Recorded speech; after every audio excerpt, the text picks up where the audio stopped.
Please note this podcast discusses real-life crimes and may include sensitive topics such as violence, abuse, and other disturbing content. We recommend listener discretion. I don't think he was ever going to acknowledge his crimes. It was not in his character. He was always going to deny. Most people do those rehab courses and confront their offender behaviour because it's a vehicle to getting out. But there wasn't any point for him because he wasn't going to get out anyway. And he really didn't ever want to give the police, the justice system, anybody, the privilege of kowtowing to them in any way whatsoever.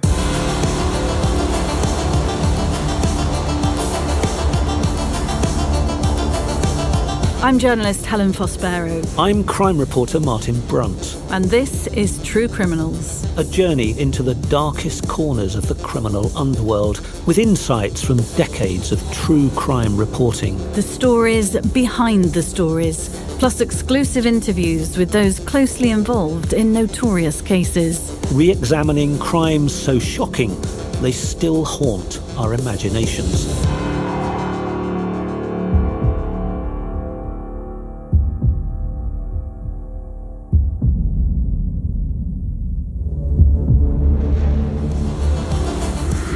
True Criminals Insiders. If you're following us on Patreon, thank you. And there'll be an exclusive extra chat about today's true criminal following the main episode.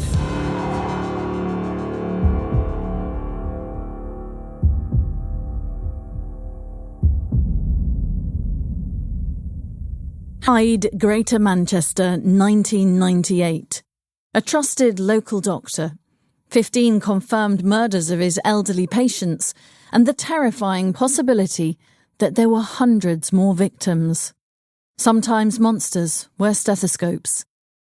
This is the second episode in our two-part special on Dr. Harold Shipman, known as Fred Shipman, Britain's lethal GP. In the last one, we traced how Shipman's crimes came to light and the trial that put him behind bars for life.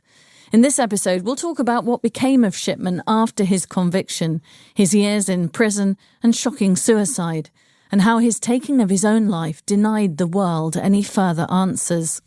With the help of true crime journalist Jean Ritchie, co-author of Prescription for Murder, The True Story of Harold Shipman, we'll also explore the broader legacy of the case, the lessons learned, and what reforms were made to ensure nothing like this could slip through the cracks again. Martin, remind us who Shipman was and the nature of his crimes. The trial officially confirmed 15 victims, but the authorities strongly suspected the true toll was far greater, possibly over 250 people down the decades he'd been practising. Previously, in episode 1, we discovered how Dr. Harold Shipman, an apparently caring GP in Greater Manchester, was exposed as a serial killer. Investigations in 1998 revealed that he had been killing his mostly elderly patients by lethal diamorphine injections and then covering his tracks. The breakthrough came when Kathleen Grundy's suspicious death and forged will gave police the proof of murder. Shipman was arrested and eventually charged with 15 murders spanning 1995 to 1998. In January 2000, he was convicted on all counts and sentenced to life in prison with no chance of release. This was unprecedented. Shipman is the only doctor in UK history convicted of murdering patients under his care. The trial officially confirmed 15 victims, but authorities strongly suspected the true toll was far greater. Possibly over 200 people through the decades he'd been practising. Shipman, however, denied his guilt to the end and never helped clarify the full extent of his crimes. So when he was led away to prison in 2000, many questions were still unanswered. To guide us through the timeline of events after the trial, we're joined again by our expert guest, Jean Ritchie. Jean, welcome back to True Criminals. Jean, can you tell us about Shipman's life in prison? Well, during the trial, he was held in local prisons, mainly in Strangeways, but then after the trial, he was sent to Frankland, which is a maximum security prison. But it's of a mixed population, most of them hardened career criminals. Now, I think prison must have been a great shock to the system. It would be for anyone. But he managed to establish some friendship groups. He was able to advise people. He was always advising people on their medical problems.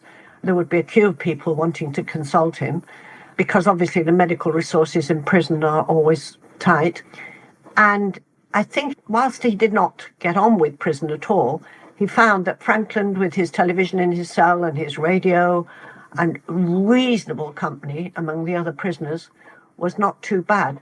But unfortunately for him, he got transferred to Wakefield. And Wakefield was a much, much tougher proposition. There were a great many sex offenders in Wakefield, and therefore other prisoners in there always had to toe a line between not associating with the sex offenders, but on the other hand, the other people in there might not have been his cup of tea at all. So he was not at all happy in Wakefield. It was a much tougher regime. Whereas the prison staff had been reasonable at Franklin, they were less so at Wakefield. He did not like Wakefield at all. It's somewhat ironic, isn't it, that given his crimes, that people in prison queued up for his medical opinion?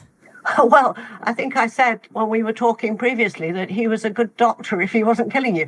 He did know his stuff as a GP, so when the prison queues to see the medic are long and probably unsatisfactory, then going to him for a quick diagnosis, and it gave him status. He liked status. He liked to be thought of as the doctor, the clever one. So that was good for him, and that gave him a reasonably settled time in Franklin. And when he was on remand, and during the trial, Primrose could visit him every day, but after that she was only down to weekly visits, and so everything became much more tedious for him. Apparently he refused to take part in rehabilitation programs for offenders. Part of the way of getting you to acknowledge your crimes. Yeah. Why do you think he refused to do that? Well, I don't think he was ever going to acknowledge his crimes. It was not in his character to ever acknowledge his crimes. He was always going to deny. But also, the judge had told him he was never going to be released from prison. Most people do those rehab courses and confront their offender behaviour, to use the correct jargon, because it's a vehicle to getting out later down the road.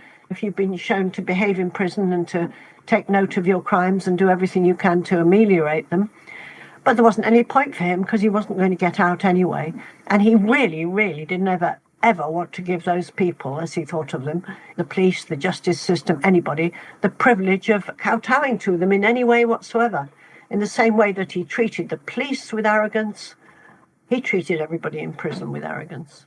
At one point, I think, Jean, because he wouldn't cooperate, the prison revoked some of the privileges he had, which included phone calls to his wife, Primrose. Yeah.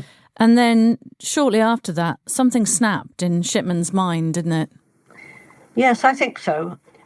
I think the realisation that this was forever and that this was not going to get any better was there and was be very hard for anybody to take, I think. And he hadn't found a modus operandi in Wakefield as he had in Franklin. And when they took away his television set and various other privileges he had, life became very bleak indeed. And he was faced with the realisation that if he died before the age of 60, Primrose still got his pension. And she also got a lump sum of £10,000 from the NHS because he had been a doctor for many years. If he died over the age of 60, which was the pension age for doctors at the time, they could revoke his pension completely. So he felt quite strongly that for Primrose's sake, he actually wanted to die before he was 60. So at the age of 58, he committed suicide. And he did that very well because he timed it well and he knew exactly how to do it and what to do. And who knows what the build-up was in his brain. But he talked to Primrose the night before. All his phone calls, as with all prisoners, were recorded, and when it was played back, he didn't give any clue to what was going to happen, but it must have already been in his mind, and he'd made the preparations, and he did it effectively. He timed when he was under observation in the prison cell, and he knew that it would actually only take a very short time for him to kill himself, so he did it. It was the morning of January the 13th, 2004, when he was found hanged in his cell at Wakefield Prison. And I remember it made news all over the world. And one headline that still stands out for me is the Sun headline. Their headline said, "Ship, ship, hooray," celebrating his death.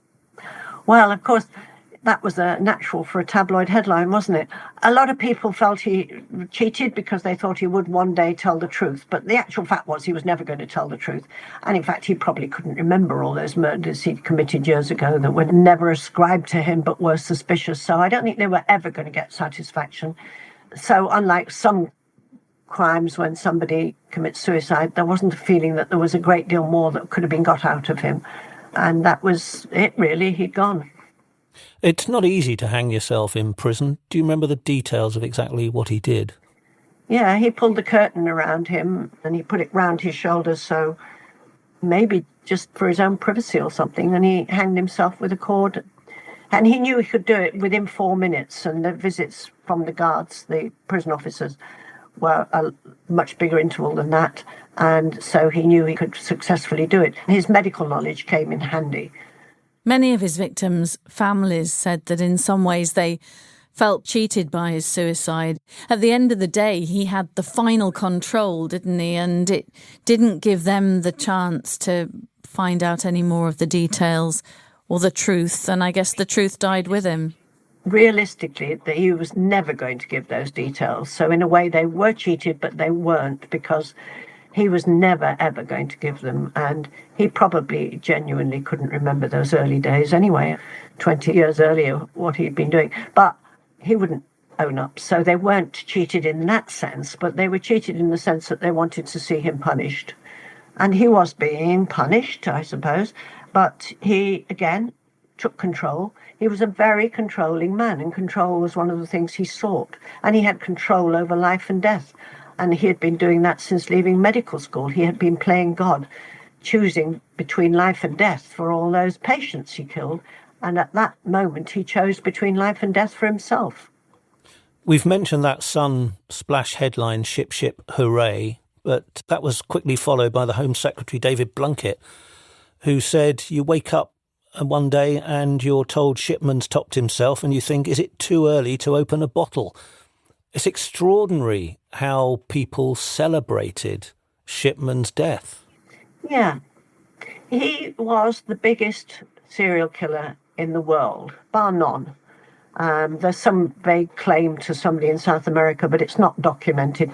He is, and always will be, I think for some considerable time anyway, the biggest serial killer ever. And he's in this country, and he's in Hyde, which is also where Brady and Hindley were finally arrested. And I think there was a feeling, particularly in that town, that now we can perhaps recover. Now we can put all of this behind us and start becoming what we once were, which was it was a prosperous mill town, and it was less prosperous, but it was a self-respecting, good place to live. And they had felt very, very tainted by the huge media presence and having in their midst a man who was the biggest serial killer in the world. Shipman hadn't been on suicide watch when he took his own life, and an inquiry into his death found no gross negligence by prison staff, concluding it couldn't have been predicted or prevented. But there were indications with the inquiry that Primrose Shipman's faith in him was wavering by late 2003, when it was revealed the full horror of what he'd done. What were those indications that perhaps his wife was not having the full support that she'd originally given? I don't know whether we really know what Primrose was saying or doing. She never missed a visit, and she never missed a phone call. And some of her writings to him, which were later released when he was in prison, were sort of quite soppy romantic writings. She had her worldview tied with his. She was very young and very impressionable when she became involved with him. She absorbed completely his worldview, almost like being in a cult. And when that is fractured and threatened, I suppose there is a point where people begin to distance themselves. But there was very little sign that Primrose was really distancing herself. Other people did. Didn't she write to him in prison saying, tell me everything, no matter what? Yeah, but again, it was in support of him, you know? Yeah. I want to be part of this with you, not I'll turn my back on you if you admit to doing this. Well, who knows? Maybe she would have done it had he admitted it, but he was not going to admit it. And I suspect Primrose would always have known that, because what she did know about him was that he would not give in to anything. She wasn't completely dominated by him. There's lots of talk about her being quite tough with him at times, but it was domestically tough, not the big things in life. He was the clever one, which is what he liked. What was their home life like? Well, when they were first married, she was a very homely young lady. She was a good cook, apparently, by all accounts, and she ran a decent home. It was a little bit messy, but no more than you would expect with little children. People who went there said that. As life went on, she seemed to lose all interest in the home. She had work. She worked as a childminder, and she also, with a friend, ran a sandwich business, which failed. But the home became gradually more and more not just untidy, but dirty. I remember one of the policemen who was involved in the investigation telling me that you wiped your feet on the way out, not on the way in. It was so dirty, and particularly the police remembered that the grill pan on the oven was inches thick in bacon grease. It was as though she had given up towards the end, and whether that was also part of her feeling that he was running out of control, or part of his feeling that he was running out of control, I don't know. But certainly all pride in the house had gradually gone till it was disgusting by the time he was arrested. Even before that, fellow doctors who'd gone there before he went into private practice on a couple of occasions were shocked by how shabby and untidy and dirty it was. She did very well financially, didn't she, after his death? I think you said earlier that he'd calculated that if he died before he was 60, she would be better off in terms of payouts. Do you remember the figures involved? Well, I know she got a £10,000 down payment, and she later inherited £24,000 in his will, which was a will he'd written years before. So there was some money there for her.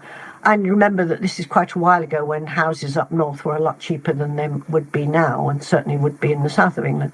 But she also got, I think it was about £10,000 a year pension from him, as well as her state pension. So that would make a considerable difference to her living standard.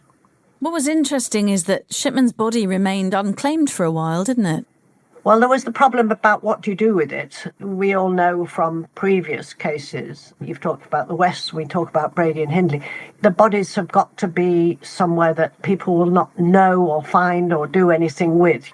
You can't have the public turning up and reviling and desecrating graves and going where ashes are scattered. So there was the sense of where can we actually get the body cremated, where can we get it done, how can we do it secretly without all the press turning up. So there was quite a bit of a discussion going on there. Our podcast, True Criminals, is almost a year old.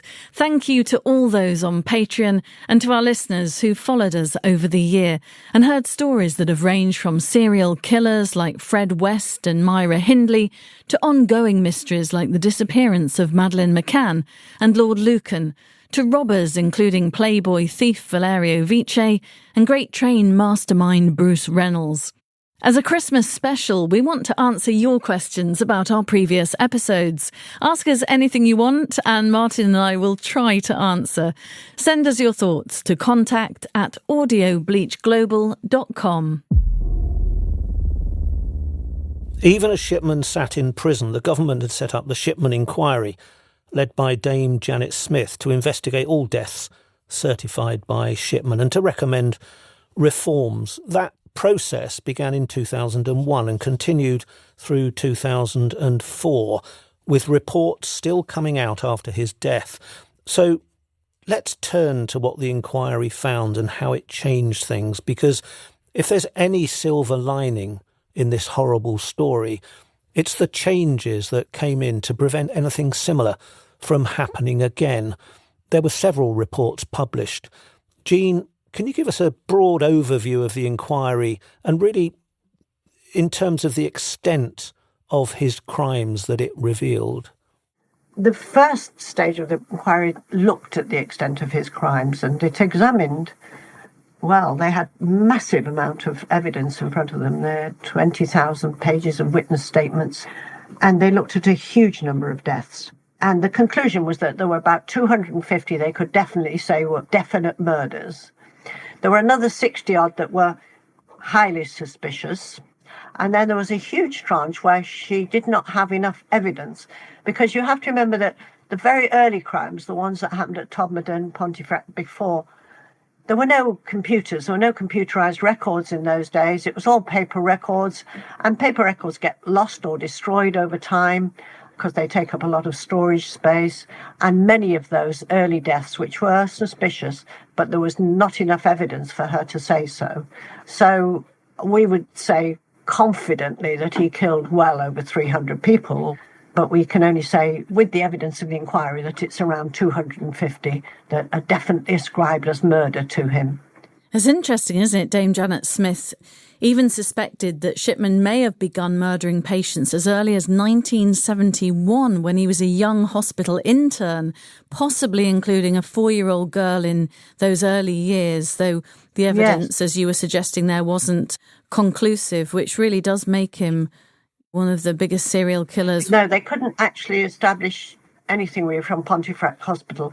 She was almost certainly killed by him. She was a little girl who was expected to die.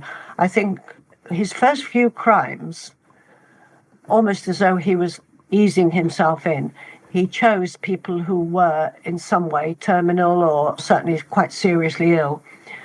And then he moved further and further into just killing people for the sake of it, and they could be as healthy as anything.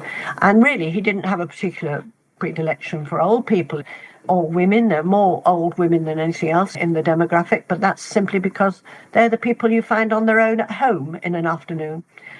Quite a few men also, widowers, but more women than men.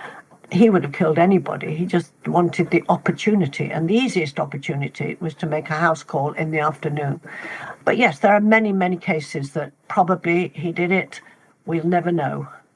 What recommendations did the inquiry make about the systemic failures that allowed him to go undetected for so long? It is now much harder to not have a post-mortem. I think it's about 50% of all deaths in this country have a post-mortem. And one might argue that that's not necessary, but vis-a-vis Shipman, it's really good that we have so many post-mortems now. There were recommendations about the coroner system, getting the coroners involved more in deaths. And there were certainly recommendations about signing the cremation certificates and about GMC regulations. The control of dangerous drugs became under very much more scrutiny for very obvious reasons, I suppose. Yes. As it happens, my husband died shortly after I'd finished the Shipman book. And my husband was terminally ill for some time and had a lot of controlled drugs prescribed for us at home. He had a lot of morphine, fentanyl. And I went down to my pharmacy after he died with a huge carrier bag full of these drugs.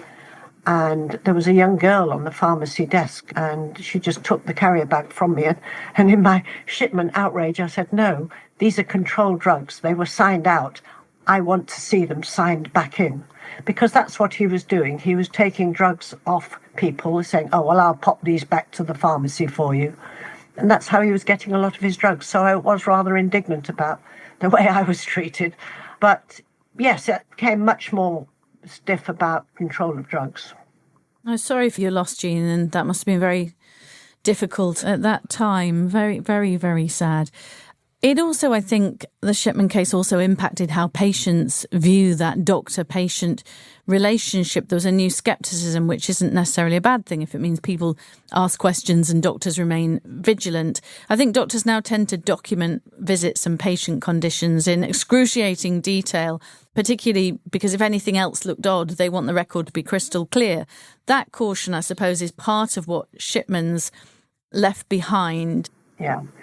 I know that one of the doctors who was in practice with him when he was at the Donnybrook place in Hyde, where there were other doctors around, I interviewed nearly all of them that were there with him.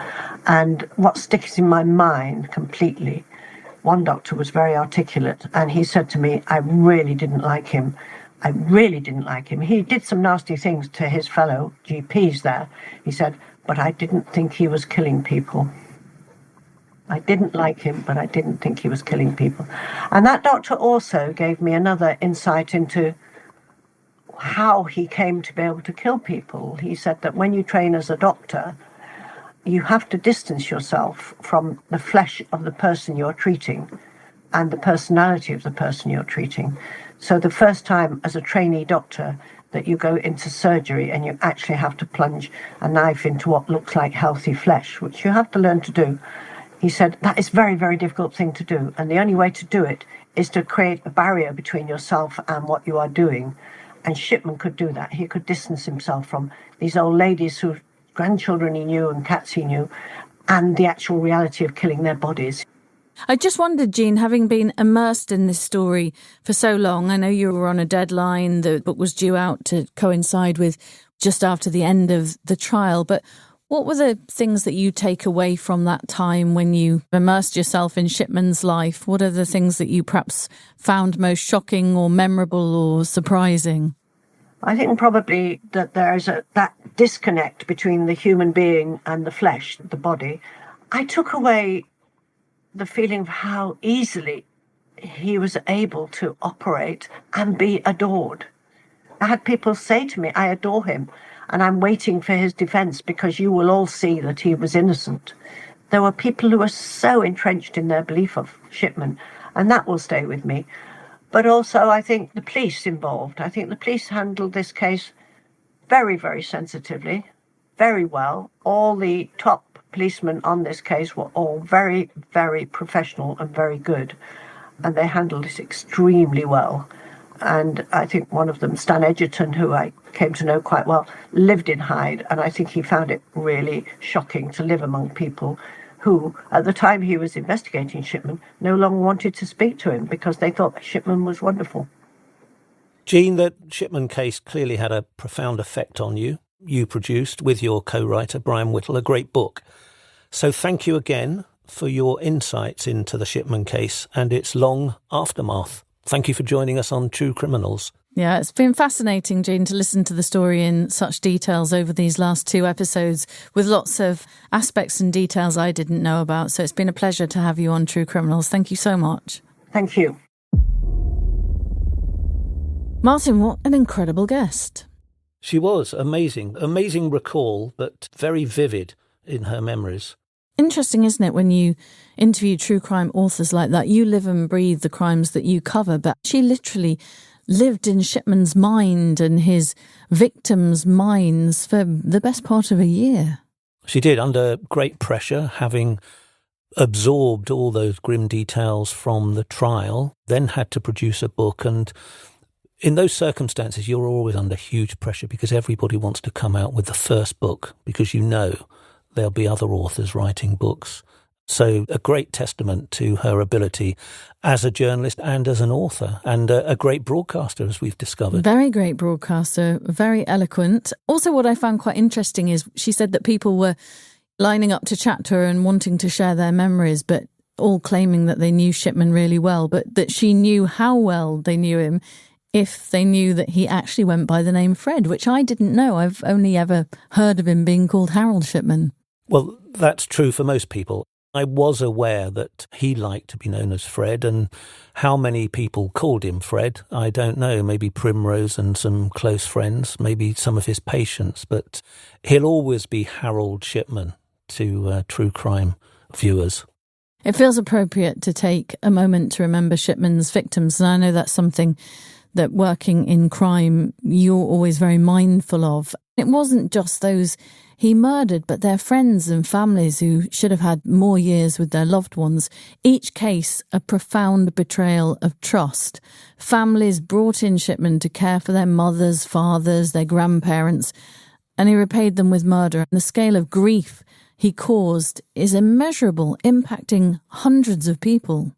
Yes, communities in Hyde and surrounding areas were traumatised by this. Many people lost friends and relatives to what appeared to be natural deaths at the time, only to later question if it was murder. It's hard to imagine the torment of that, particularly when it happened at the hands of someone who people trusted literally with their lives. To help the community heal, the Garden of Tranquility, a memorial garden for the victims in Hyde, was opened in 2005. It's a peaceful place to remember all of those who were lost. I think there's also some reassurance in knowing that because of the inquiry, the case led to positive change. It was the persistence of victims' families in demanding answers which led to reform and the system being strengthened for all of us. There's been huge change because of the Shipman case. The system has become much more vigilant. The idea of a single GP practice, well, they do still exist, but they're rare and they're dwindling. Every medical student in the UK learns about Shipman as a cautionary tale now. His story has probably saved lives in the years since through the implementation of those tighter safeguards. I think what Shipman represents now is what can go wrong when trust is abused and oversight fails in a system like the NHS. In the end, the medical profession and the public collectively said, never again. And it's been followed up with concrete action. One final thought I think I've been left with is about justice. And that question, did Shipman face justice? On one hand, yes, he was convicted and would have spent the rest of his life in prison. On the other hand, his suicide meant he never fully accounted for all his victims. He never gave answers, not that perhaps he ever would have done, and he didn't serve out his sentence. It feels to me as if his choice to end his own life took away the only thing that was left for the families, and for him was that final moment of control, I think. Yes, he took the full truth with him, didn't he, sadly? Perhaps that's one of the reasons that he killed himself, because he wanted to exert that last moment of control. We have to rely on the work of detectives and journalists like Jean Ritchie, our guest, to piece together the truth that he refused to tell. As we've discussed, there may still be unanswered questions, almost certainly there are, about the exact number of people he killed.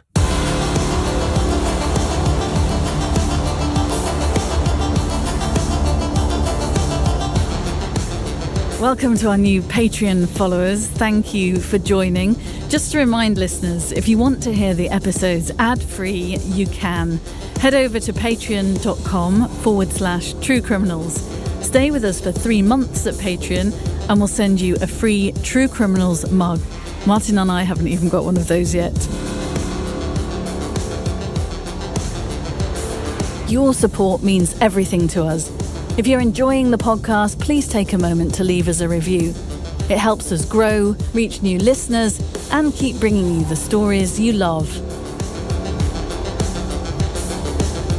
This episode is brought to you by Audio Bleach Global. Our producer is Russell Barnes, with audio production by Andrew Chappell. The original score was composed by Chap Mannequin, artwork by Bleached, executive produced by Lee Mann. Follow True Criminals on Instagram at true.criminals and on YouTube at youtube.com/@true-criminals. For exclusive content and ways to support the show, visit us at patreon.com/True Criminals. For partnership opportunities, please contact us at contact@audiobleachglobal.com.